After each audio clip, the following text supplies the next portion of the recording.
So you're never going to believe what happened today.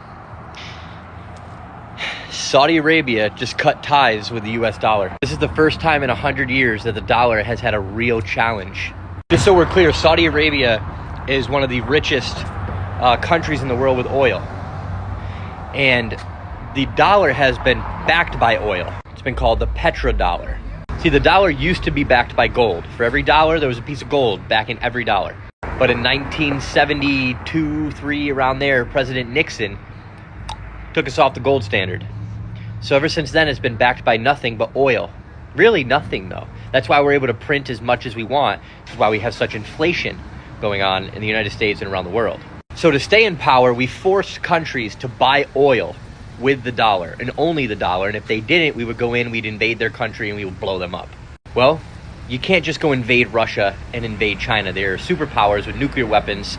There's nothing you can do. And those are two countries that said, no, we're not going to do that. We're not going to use the dollar. Now, they did to an extent, right? We slapped sanctions on them and stuff like that. So they did to an extent. We had partnerships with Saudi Arabia. So Saudi Arabia said, no, we're only going to accept dollars. But that is no longer happening. Now, what does that mean for you and I? Well, that's where the BRICS nations comes in.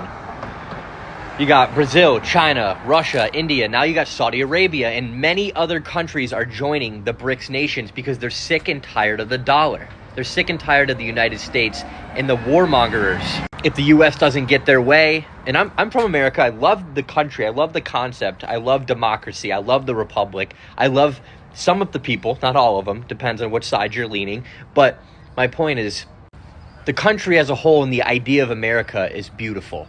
But the politicians have fucked everything up. They're fucking useless. So here we are today.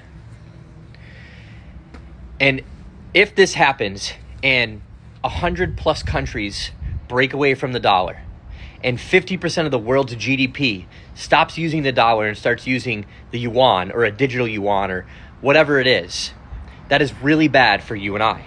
That means the United States will have to print more money faster and faster and faster, which eventually will turn into something called hyperinflation, where you're going to literally be waiting in line to get fucking bread. And you don't think that can happen in America? Okay, wait around and fucking see what happens. Instead of just waiting around, though, and saying, oh, that's never going to happen, or, okay, I'll do something if it happens, start buying different assets. And no, I don't mean buying homes.